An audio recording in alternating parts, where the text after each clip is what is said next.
Hello ನಮಸ್ಕಾರ. ನಾನು ನಿಮ್ಮ ಪ್ರೀತಿಯ ಅಜಯ್. ಇವತ್ತು ನಾನು ನಿಮಗೆ 12ನೇ ಬಿಸ್ನೆಸ್ ಸ್ಟಾರ್ಟ್ಅಪ್ ಬಗ್ಗೆ ಹೇಳಕ್ ಕೊಟ್ಟಿದ್ದೀನಿ. ನಾನು 12ನೇ ಬಿಸ್ನೆಸ್ ಒಂದು ಕ್ಲಾತ್ ಶೋರೂಮ್ ಅಂದ್ರೆ ಬಟ್ಟೆ ಅಂಗಡಿ ಬಗ್ಗೆ ಹೇಳೋಣ ಅಂತ ಅನ್ಕೊಂಡಿದ್ದೆ. ಆದ್ರೆ ಬಟ್ಟೆ ಮ್ಯಾನುಫ್ಯಾಕ್ಚರ್ ಮಾಡುವಂತ ಒಂದು ಇಂಡಸ್ಟ್ರಿ ವಿಡಿಯೋ ಸಿಕ್ಕಿದ್ಮೇಲೆ ನನಗೆ ಬಟ್ಟೆ ಮ್ಯಾನುಫ್ಯಾಕ್ಚರ್ ಮಾಡುವಂತ ಒಂದು ಬಿಸ್ನೆಸ್ ಸ್ಟಾರ್ಟ್ ಮಾಡೋದ್ರ ಬಗ್ಗೆ ನಿಮ್ಗೆ ಐಡಿಯಾ ಕೊಡ್ಬೇಕು ಅಂತ.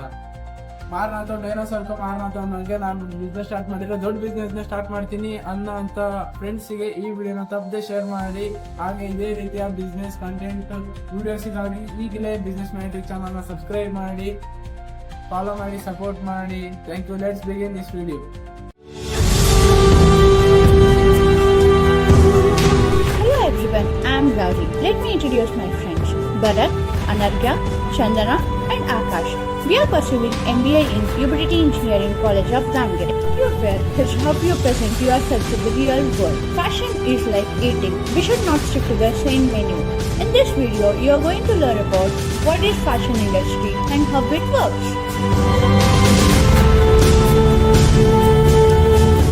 ಹಾಯ್ ಫ್ರೆಂಡ್ಸ್, ನಾವಿವತ್ತು ಶ್ರೀ ಸಾಯಿ ಕ್ರಿಯೇಷನ್ ನೆಟ್ವಳ್ಳಿ ದಾವಣಗೆರೆಯಲ್ಲಿದ್ದೀವಿ. ಸೊ ನಮ್ಮ ಜೊತೆ ಇದ್ದಾರೆ ವಾಗೇಶ್ ಸರ್ ಅವರು. ಇವರು ಶ್ರೀ ಸಾಯಿ ಕ್ರಿಯೇಷನ್ನ ಅಕೌಂಟ್ ಮ್ಯಾನೇಜರ್. ಸೊ ಇವ್ರ ಜೊತೆ ಒಂದು ಸ್ವಲ್ಪ ಮಾತುಕತೆ ಆಗೋಣ. ಸರ್, ಇದು ಯಾವಾಗ ಸ್ಟಾರ್ಟ್ ಆಗಿದ್ದು ಬಿಸ್ನೆಸ್? 2007ರಲ್ಲಿ ಶ್ರೀ ಸಾಯಿ ಕ್ರಿಯೇಷನ್ಸ್ ಅಂತ ಸ್ಟಾರ್ಟ್ ಆಯಿತು. ಪ್ರೊಪ್ರೈಟರ್ಶಿಪ್ಪಲ್ಲಿ ಅಂಡರ್ ಸ್ಟಾರ್ಟ್ ಆಯಿತು. ಇದು ಪಿ ಶಿವಕುಮಾರ್ ಸರ್ ಅಂತ ಅವರು ಆ್ಯಕ್ಚುಲಿ ಗೋಕುಲ್ದಾಸಲ್ಲಿದ್ದರು. ಅದಕ್ಕಿಂತ ಮುಂಚೆ ಫಾರಿನಲ್ಲಿದ್ದರು, ಹಾಂಗ್ಕಾಂಗಲ್ಲೆಲ್ಲ ಇದ್ದರು. ಅಲ್ಲಿಂದ ಮುಗಿಸ್ಕೊಂಬಂದು ಇಲ್ಲಿ ಮತ್ತೆ ಅವ್ರ ಎಕ್ಸ್ಪೀರಿಯನ್ಸ್ ಬೇಸ್ ಮೇಲೆ ಇಲ್ಲಿ ಫಸ್ಟಿಗೆ ಭಗತ್ ಸಿಂಗ್ ನಗರದಲ್ಲಿ ಸ್ಟಾರ್ಟ್ ಮಾಡಿದರು. ಅದಾದಮೇಲೆ ಮತ್ತೆ ಇಲ್ಲಿಗೆ ಶಿಫ್ಟ್ ಆಗಿ ಇಲ್ಲಿಂದ ಒಂದು 10 ಜನದಿಂದ ಸ್ಟಾರ್ಟ್ ಆಗಿ ಇವತ್ತಿನ ದಿನ 800ರಿಂದ 1000 ಜನ ವರ್ಕ್ ಮಾಡ್ತಾರೆ ಇಲ್ಲಿ ಎಲ್ಲ. ಈ ಪ್ರತಿಯೊಂದು ನಾವು ರಿಲಯನ್ಸ್ ಟ್ರೆಂಡ್ಸಿಗೆ ನಾವು ಸಪ್ಲೈ ಮಾಡ್ತೀವಿ. Production of readymade shirt, cotton shirts. ಇದು only under the brand Net Play ಅಂತ. ಇದು ರಿಲಯನ್ಸ್ ಟ್ರೆಂಡ್ಸಿಗೆ ಮಾತ್ರ ನಾವು ಸಪ್ಲೈ ಮಾಡೋದು. ಎಷ್ಟು ಬ್ರಾಂಚಸ್ ಇದಾವೆ ನಿಮ್ಮ ದಾವಣಗೆರೆಯಲ್ಲಿ? ನಮ್ಮದು 3 ಬ್ರಾಂಚಸ್ ಇದೆ. ಅದರಲ್ಲೇ ಬಾನಹಳ್ಳಿ ಅಂತ ಇಲ್ಲೊಂದು ಬ್ರಾಂಚಸ್ ಇದೆ. ಇಲ್ಲಿಂದ 20 ಕಿಲೋಮೀಟರ್ ಆಗುತ್ತೆ. ಟೋಟಲ್ 4 ಬ್ರಾಂಚಸ್ ಇದೆ. ಇಲ್ಲಿ ಕರೂರು ಇಂಡಸ್ಟ್ರಿಯಲ್ ಏರಿಯಾದಲ್ಲಿ 2 ಬ್ರಾಂಚಸ್ ಇದೆ. ಒಂದು ಕುರುವತ್ತಿ ಬಸವೇಶ್ವರ ರೆಡಿಮೇಡ್ ಗಾರ್ಮೆಂಟ್ಸ್ ಅಂತ. ಅದು ವಾಷಿಂಗ್ ಶರ್ಟ್ ಪ್ರೊಡಕ್ಷನ್ ಆದಮೇಲೆ ವಾಷಿಂಗ್ ಮಾಡಿ ಐರನ್ ಮಾಡಿ ಆಮೇಲೆ ನಾವು ಕೊಡಬೇಕಾಗುತ್ತೆ. ಹಾಗಾಗಿ ವಾಷಿಂಗ್ ಯೂನಿಟ್ ಬೇರೆ ಇದೆ, ಪ್ರೊಡಕ್ಷನ್ ಬೇರೆ ಯೂನಿಟ್ಸ್ ಇದೆ. ಟೋಟಲ್ ಓವರ್ ಆಲ್ 4 ಯೂನಿಟ್ಸ್ ಇದೆ, 4 ಬ್ರಾಂಚಸ್ ಇದೆ. ಯಾವ್ಯಾವ ಥರ ಪ್ರಾಡಕ್ಟ್ಸ್ನ ನಾವು only production of readymade shirt ಅಷ್ಟೇ, ಕಾಟನ್ ಶರ್ಟ್ ಅಷ್ಟೇ. ಶರ್ಟ್ ಬಿಟ್ಟರೆ ಬೇರೆ ಏನು ಮಾಡೋದಿಲ್ಲ, ಓನ್ಲಿ ಶರ್ಟ್ಸ್ ಅಷ್ಟೇ. ಸರ್, ಮತ್ತು ನಿಮ್ಮ ಲೀಡರ್ಶಿಪ್ ಸ್ಟೈಲ್ ಯಾವ ಥರ ಇದೆ? ಲೀಡರ್ಶಿಪ್ ಅಂದರೆ ನಮ್ಮ ಯಾವ ರೀತಿ ಮ್ಯಾನೇಜರ್ ಅವ್ರದ್ದೆಲ್ಲ ನಮ್ಮದು ಫಸ್ಟಿಗೆ ಬಂದ್ಬಿಟ್ಟು ನಮ್ಮದು ಶಿವಕುಮಾರ್ ಸರ್ ಅನ್ನೋದು ಮೊದಲು ಪ್ರೊಪ್ರೈಟರ್ಶಿಪ್ ಇತ್ತು. ಈಗ ಪಾರ್ಟ್ನರ್ಶಿಪ್ 6 ಜನ ಇದ್ದಾರೆ. ಪಾರ್ಟ್ನರ್ಶಿಪ್ ಅಂಡರ್ ಬಂದ್ಬಿಟ್ಟು ಜನರಲ್ ಮ್ಯಾನೇಜರ್ ಅಂತ ಬರ್ತಾರೆ, ರತ್ನಾಕರ್ ಪರಿದ ಅಂತ. ರತ್ನಾಕರ್ ಪರಿದ ಅಂಡರ್ ಎಲ್ಲ ಸೂಪರ್ವೈಸರ್ಸು ಎಲ್ಲರೂ ಬರ್ತಾರೆ. ಆಮೇಲೆ ಅದರಲ್ಲೇ HR ಡಿಪಾರ್ಟ್ಮೆಂಟ್ ಇದೆ, ಅದರಲ್ಲಿ ಅಕೌಂಟ್ಸ್ ಡಿಪಾರ್ಟ್ಮೆಂಟ್ ಇದೆ, ಆಮೇಲೆ ಆಡಿಟ್ ಡಿಪಾರ್ಟ್ಮೆಂಟ್ ಬೇರೆ ಇರುತ್ತೆ. ಬ್ಯಾಂಕಿಂಗು ಎಲ್ಲರೂ ನೋಡ್ಕೊತಾ ಇರ್ತೀವಿ, ಆಡಿಟು, ಅಕೌಂಟೆಂಟಿಂಗು. ಅದಾದರೆ HR ಎಲ್ಲ ಪೇರೋಲು ಅವ್ರದ್ದು, ಆಮೇಲೆ ಅಪ್ರೈಸಲ್ಸು ಅವ್ರದ್ದೆಲ್ಲ ಅಟೆಂಡೆನ್ಸ್ ಎಲ್ಲ ಮೇಂಟೈನ್ ಮಾಡೋದು HR ಟೀಮ್ ಇರುತ್ತೆ.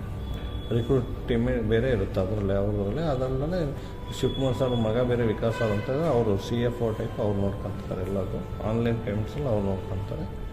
ಡಿಫ್ರೆಂಟ್ ಕ್ಯಾಟಗರಿ ಇದ್ದಾರೆ. ಮತ್ತು ಜನರಲ್ ಮ್ಯಾನೇಜರ್ ಅಂಡರ್ ಎಲ್ಲರೂ ಬರ್ತಾರೆ, ರತ್ನಾಕರ್ ಪಟ್ಟಿದ್ದಾರೆ. ಎಷ್ಟು ಏಜಿಂದ ಸ್ಟಾರ್ಟ್ ಆಗುತ್ತೆ ನಿಮ್ಮದು ಪ್ರಾಡಕ್ಟ್ಸ್ ಎಲ್ಲ ಮಾಡೋದು? ಮೆನ್ ಸೆಕ್ಷನ್ ಅಷ್ಟೇ, not kids. Only men section, cotton shirt. Size wise no ಅದು ಹೊರಗಡೆಯಿಂದ ತರಿಸಿ ಸೇಲ್ ಮಾಡ್ತೀವಿ, ಅದು ಶೋರೂಮಲ್ಲಿ. ಬಟ್ ನಾವು ಪ್ರೊಡಕ್ಷನ್ ಇಲ್ಲ ಮಾಡಲ್ಲ. ಓನ್ಲಿ ಶರ್ಟ್ ಅಷ್ಟೇ. ಇದು ಈ ಏನು ನೀಡಲ್ ಬರುತ್ತಲ್ಲ, ಈ needle only entirely for this one shirt ಅಷ್ಟೇ. ಮತ್ತು ನೀಡಲ್ಲೆಲ್ಲ ಚೇಂಜ್ ಮಾಡ್ಬೇಕು. ಮತ್ತು ಲೇಡೀಸ್ ಬೇರೆ, ಕಿಡ್ಸ್ ಬೇರೆ. ಅದು needle only meant for this one shirts ಅಷ್ಟೇ. ಸರ್, ಮತ್ತು ನಿಮ್ಮ ಫ್ಯಾಕ್ಟ್ರಿಲಿ ಎಷ್ಟು ಜನ ಎಂಪ್ಲಾಯ್ಸ್ ಇದ್ದಾರೆ? ಓನ್ಲಿ ಮೋರ್ ದೆನ್ 800 to 900 ಇದ್ದರು ಮೊದಲು, ಕೋವಿಡ್ ಅರ್ಲಿಯರ್. ಈ ಕೋವಿಡ್ ಆದಮೇಲೆ ಒಂದು ಸ್ವಲ್ಪ ಕಡಿಮೆ ಜನ ಆಗಿದ್ದಾರೆ. ಈಗ 600 to 700 ಜನ ಇದೆ. ಸರ್, ಮತ್ತು ನಿಮ್ಮ ಎಂಪ್ಲಾಯ್ಸಿಗೆ ಯಾವ ಥರ ಬೆನಿಫಿಟ್ಸ್ ಎಲ್ಲ ಕೊಡ್ತೀರಾ? ESI ಇದೆ, PF ಇದೆ. ಅವರಿಗೆಲ್ಲ ಪರ್ಫಾರ್ಮೆನ್ಸ್ ಬೇಸ್ ಮೇಲೆ ಇದಿರುತ್ತೆ, ಇನ್ಸೆಂಟಿವ್ಸ್ ಎಲ್ಲ ಇರುತ್ತೆ, ಅಪ್ರೈಸಲ್ ಇರುತ್ತೆ ವರ್ಷ. ಆಮೇಲೆ PF, ESI ಎಲ್ಲ ಫೆಸಿಲಿಟಿ ಇದೆ. ಸರ್, ಮತ್ತು ಎಷ್ಟು ಅವರ್ ವರ್ಕ್ ಮಾಡ್ತಾರೆ ನಿಮ್ಮ 8 hours ಇರುತ್ತೆ. Morning 9 to evening 5:30. ಲಂಚ್ ಟೈಮಲ್ಲಿ 1/2 hour ಲೀಸರ್ ಇರುತ್ತೆ. ಸರ್, ಮತ್ತು ಬೇರೆ ಕಂಪ್ನಿ ಪ್ರಾಡಕ್ಟ್ ಕಂಪೇರ್ ಮಾಡಿದ್ರೆ ನಿಮ್ಮ ಪ್ರಾಡಕ್ಟಲ್ಲಿ ಏನು ಯೂನಿಕ್ನೆಸ್ ಇದೆ? ಯೂನಿಕ್ನೆಸ್ ಅಂದರೆ ಯೂನಿಕ್ನೆಸ್ ಅಂತ ಅಲ್ಲ, ನಮಗೇನು ಜಾಬ್ ಪ್ರೋಸೆಸ್ ಏನು ಕೊಟ್ಟಿರ್ತಾರಲ್ಲ ಅದ್ರ ಬೇಸ್ ಮೇಲೆ ನಾವು ಮಾಡಿಕೊಡೋದು. ಅವ್ರಿಗೊಂದು ಸ್ಟೈಲ್ ಇರುತ್ತೆ, ಆ ಸ್ಟೈಲ್ ಮೇಲೆ ನಾವು ರೆಡಿ ಮಾಡಿ ಕೊಡ್ತೀವಿ. ಒಂದು ಸ್ಟೈಲು ಇಂಥ ಸಪ್ಲೈಯರ್ಸಿಂದಲೇ ನಾವು ರಾ ಮೆಟೀರಿಯಲ್ಸ್ ಖರೀದಿ ಮಾಡಬೇಕು, ಇಂಥ ಸಪ್ಲೈಯರ್ಸಿಂದಲೇ ಟಿನ್ಸು ಬಟನ್ಸು ಎಕ್ಸೆಟ್ರಾ ಎಲ್ಲ ಇದು ಮಾಡಬೇಕು ಅಂತ ಇರುತ್ತೆ. ಹಾಗೆ ನಾವು ಅಲ್ಲಿಂದ ಖರೀದಿ ಮಾಡಿ ಅಲ್ಲಿಂದಲೇ ಅವ್ರು ಏನು ಸ್ಟೈಲ್ ಏನು ಸೆಲೆಕ್ಟ್ ಮಾಡಿರ್ತಾರೋ ಅದೇ ಪ್ರಾಡಕ್ಟ್ ನಾವು ಅವ್ರಿಗೆ ಮಾಡ್ಕೊಂಡು ಪ್ರೊಡಕ್ಷನ್ ಮಾಡಿಕೊಡ್ತೀವಿ. ಒನ್ ಡೇಗೆ ಎಷ್ಟು ಪ್ರಾಡಕ್ಟ್ಸ್ನ ನೀವು ಮ್ಯಾನುಫ್ಯಾಕ್ಚರ್ 5,000 ಪರ್ ಡೇ ಮಾಡಲೇಬೇಕು ಕಂಪಲ್ಸರಿ ಶರ್ಟ್ಸ್. ಅದನ್ನು ಪರ್ ಮಂತ್ ನಮಗೆ 1.5 lakhs ನಮಗೆ ಇದನ್ನು ಕೊಟ್ಟಿರ್ತಾರೆ ಟಾರ್ಗೆಟ್ PO ಪ್ರಕಾರ. ಆ್ಯಸ್ ಪರ್ PO ಓನ್ಲಿ ಕೊಟ್ಟಿದ್ದೀವಿ. ಟರ್ನ್ ಓವರ್ ಹೆಂಗಿದೆ ಸರ್ ನಿಮ್ಮದು? ನಮ್ಮದು ಇಯರ್ಲಿ ನಮ್ಮದು 100 CR ಪ್ರಾಜೆಕ್ಟೆಡ್ ಇರುತ್ತೆ. ಬಟ್ ಈ ವರ್ಷ ಏನಾಗಿದೆ 80 CR ಇನ್ವೆಂಟ್ರಿ ಇರೋದ್ರಿಂದ, ಪ್ರಾಬ್ಲಮ್ ಇರೋದ್ರಿಂದ, ರಿಲಯನ್ಸ್ ಇನ್ವೆಂಟ್ರಿಯಲ್ಲಿ ಒಂದು ಸ್ವಲ್ಪ ಇದಾಗಿರೋದ್ರಿಂದ, ಎಕ್ಸೆಸಿವ್ ಇರೋದ್ರಿಂದ ನಮಗೆ ಒಂದು ಸ್ವಲ್ಪ ಸಪ್ಲೈನ ಕಡಿಮೆ ಮಾಡಿದ್ದಾರೆ. ಹಂಗಾಗಿ ನಮ್ಮದು ಈ ಸಲ 80 CR ಆಗಿದೆ. ನಿಮ್ಮ ಪ್ರಾಡಕ್ಟ್ಸ್ ಎಲ್ಲೆಲ್ಲಿ ಸಪ್ಲೈ ಅಂದರೆ? ನಮ್ಮದು ಓನ್ಲಿ ನಾವು ಬೆಂಗಳೂರಿಗೆ ಸಪ್ಲೈ ಮಾಡ್ತೀವಿ. ಇಂಟರ್ನಲ್ಲಿ ಅವರೆಲ್ಲ ಬ್ರಾಂಚ್ ನಾಯ್ಡಾ, ಹೈದರಾಬಾದು, ಚೆನ್ನೈ, ಕೋಲ್ಕತ್ತಾ, ಆಮೇಲೆ ಡೆಲ್ಲಿ, ಆಮೇಲೆ ಬಾಂಬೆ, ಪೂನಾ, ಮತ್ತು ಇದು ಗುಜರಾತ್ ಒಂದು ಪ್ಲೇಸು, ಮತ್ತು ಕರ್ನಾಟಕ, ಹೈದರಾಬಾದ್ ಎಲ್ಲ ಕಡೆ ಆಲ್ ಓವರ್ ಇಂಡಿಯಾ. ಅವರು ಇಂಟರ್ನಲ್ಲಿ ಅವ್ರು ಟ್ರಾನ್ಸ್ಫರ್ ಮಾಡ್ಕೊಂತ ನಾವು ಬೆಂಗಳೂರಲ್ಲಿ ಮಾಡ್ತೀವಿ. ಮ್ಯಾನುಫ್ಯಾಕ್ಚರಿಂಗ್ ಕ್ಲಾತ್ ಅಂದರೆ ಈಗ ಶರ್ಟ್ ಮಾಡ್ತಿರಲ್ಲ, ಕಾಟನ್ ಯಾವ್ಯಾವ ಥರ? ಅದು ಫ್ಯಾಬ್ರಿಕ್ ಅಂತ ನಾವು ಫ್ಯಾಬ್ರಿಕ್ ರಾ ಮೆಟೀರಿಯಲ್ ಫ್ಯಾಬ್ರಿಕ್ ಗುಜರಾತಲ್ಲಿ ಇರ್ತಕ್ಕಂಥ ಅರವಿಂದ್ ಲಿಮಿಟೆಡಿಂದ ತರ್ಸೋಕ್ಕೆ ಹೇಳುತ್ತೆ.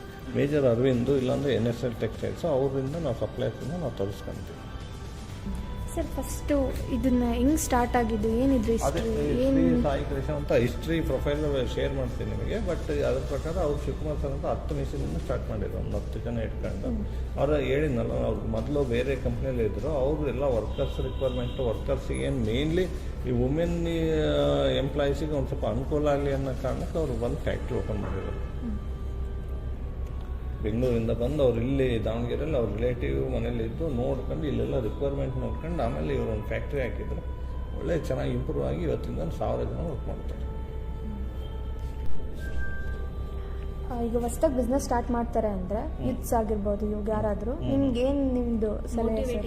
ಏನು ನಾವು ಒಂದು ಸಜೆಷನ್ ಕೊಡ್ತೀವಿ. ಏನು ಅಂದರೆ ಒಂದು ಒಳ್ಳೊಳ್ಳೆ ಯೂನಿಟಲ್ಲಿ ಒಂದು ಸ್ವಲ್ಪ ಎಕ್ಸ್ಪೀರಿಯನ್ಸ್ ತಗೊಂಡು, ಆಮೇಲೆ ನಮ್ಮ ಯೂನಿಟಲ್ಲೂ ಒಂದು ಸ್ವಲ್ಪ ಎಕ್ಸ್ಪೀರಿಯನ್ಸ್ ತಗೊಂಡು, ಆಮೇಲೆ ಅದನ್ನು ಪ್ರಾಕ್ಟಿಕಲ್ ಟ್ರೈನಿಂಗ್ ತಗೊಂಡು, ಅದಾದಮೇಲೆ ಅವರು ಯಾವ ರೀತಿ ಏನು ಅವ್ರು ಶರ್ಟ್ ಮಾಡಬೇಕಾ, ಪ್ಯಾಂಟ್ಸ್ ಮಾಡಬೇಕಾ, ಅಥವಾ ಕಿಡ್ಸಿಂದು ವೇರ್ ಮಾಡಬೇಕಾ, ಅಥವಾ ಲೇಡೀಸ್ ಜೆಂಟ್ಸ್, ಅದರಲ್ಲೇ ಡಿಫ್ರೆಂಟ್ ಪಾರ್ಟ್ಸ್ ಆಫ್ ಇದಿದೆ. ಯಾವ್ದು ಬೇಕು ಅದನ್ನು ಚೂಸ್ ಮಾಡಿ ಆಮೇಲೆ ಅವರು ಪ್ರೊಡಕ್ಷನ್ ಸ್ಟಾರ್ಟ್ ಮಾಡ್ಬೋದು. ಅವರು ವಿತ್ ಫೈನಾನ್ಸ್ ಇರಬೇಕು, ವಿತ್ ಅವ್ರಿಗೊಂದು ಗೋಲ್ ಅಚೀವ್ಮೆಂಟ್ ಇರಬೇಕು. ಒಂದು ಯಾವ ಕಸ್ಟಮರೇ ಭಾಳ ಜನ ಇದ್ದಾರೆ. ಮ್ಯಾಕ್ಸ್ ಶೋರೂಮ್ ಇದೆ, ಲೈಫ್ ಸ್ಟೈಲ್ ಇದೆ, ಬಿಗ್ ಬಜಾರ್ ಇದೆ, ರಿಲಯನ್ಸ್ ಇದೆ, ಟ್ರೆಂಡ್ಸ್ ಇದೆ, ಆಲ್ ಓವರ್ ಇಂಡಿಯಾ ಭಾಳ ವೆರೈಟೀಸ್ ಆಫ್ ಬ್ರ್ಯಾಂಡ್ಸ್ ಇದೆ. ಆದಿತ್ಯ ಬಿರ್ಲಾ ಗ್ರೂಪ್ ಇದೆ, ಮಧುರಾ ಕೋಟ್ಸ್ ಇದೆ, ಗ್ರಾಸಿಮ್ ಇದೆ. ಯಾವ್ದು ಬೇಕಾದರೂ ಅವ್ರು ಸೆಲೆಕ್ಟ್ ಮಾಡ್ಕೊಂಡು ಅವ್ರಿಗೆ ಏನು ಬೇಕಾದ್ರೂ ಪ್ರೊಡಕ್ಷನ್ ಮಾಡ್ಕೊಬೋದು. ಬಟ್ ಪ್ರಾಕ್ಟಿಕಲಿಯಾಗಿ ನಾವು ತೋರಿಸ್ಕೊಡ್ತೀವಿ ಬೇಕಾದ್ರೆ ನಮ್ಮ ಹೊಸ ಯಂಗ್ಸ್ಟರ್ಸಿಗೆ. ಅಂದರೆ ಎಕ್ಸ್ಪೀರಿಯನ್ಸ್ ಇಟ್ಕೊಂಡು ನೋಡ್ಕೊಂಡು, ಪ್ರಾಕ್ಟಿಕಲ್ ತೋರಿಸ್ತೀವಿ. ಅದಾದಮೇಲೆ ಅವ್ರಿಗೆ ಏನು ಬೇಕೋ ಅವರು ಚೂಸ್ ಮಾಡ್ಬೋದು. ಚೂಸ್ ಮಾಡೋದು ಅವ್ರ ಇಷ್ಟ. ಥ್ಯಾಂಕ್ ಯು ಸರ್, ನಿಮ್ಮ ಜೊತೆ ಮಾತಾಡಿದ್ದು ತುಂಬ ಖುಷಿ ಆಯಿತು. ನೀವು ಇಲ್ಲಿ ಎಷ್ಟು ವರ್ಷದಿಂದ ವರ್ಕ್ ಮಾಡ್ತಿದ್ದೀರಾ? 4 ಇಯರ್ಸಿಂದ. ನಿಮಗೆ ಇಲ್ಲಿ ವರ್ಕಿಂಗ್ ಎನ್ವಿರಾನ್ಮೆಂಟ್ ಎಲ್ಲ ಹೇಗೆ ಅನಿಸ್ತಿದೆ? ಚೆನ್ನಾಗಿದೆ, ಎಲ್ಲದಕ್ಕೂ ಕೋಆಪ್ರೇಟ್ ಮಾಡ್ತಾರೆ. ಪರ್ಸ್ನಲ್ ಪ್ರಾಬ್ಲಮ್ಸ್ ಇದ್ದರೂ ಅದಕ್ಕೂ ಕೋಆಪ್ರೇಟ್ ಮಾಡ್ತಾರೆ. ಎಲ್ಲ ESI PF ಎಲ್ಲ ಫೆಸಿಲಿಟೀಸು ಇದೆ. ಎಲ್ಲ ಫೆಸಿಲಿಟೀಸ್ ಇದೆ ಅಂತ ಹೇಳ್ತೀರಾ. ಮತ್ತು ನೀವು ಎಷ್ಟೊತ್ತಿಗೆ ಬಂದು ಎಷ್ಟೊತ್ತಿಗೆ ಈವ್ನಿಂಗ್ ಹೋಗ್ತೀರಾ? 8 hours ಡ್ಯೂಟಿ ಇರುತ್ತೆ. 9 ಗಂಟೆಗೆ ಬಂದು 5:30 ಹೋಗ್ತೀವಿ. ಮತ್ತು ನಿಮಗೆ ಇಲ್ಲಿ ಲಂಚ್ ಫೆಸಿಲಿಟಿ ಎಲ್ಲ ಇದೆ? ಲಂಚ್ ಫೆಸಿಲಿಟಿ ಮನೆಗೆ ಹೋಗೋದೇ ಅಷ್ಟೇ, ಇಲ್ಲಿಂದ ಏನೂ ಕೊಡೋಲ್ಲ. 1 ಗಂಟೆಗೆ ಹೋಗಿ 1:30 ಬರ್ತೀವಿ. ಹೌದಾ? Thank you.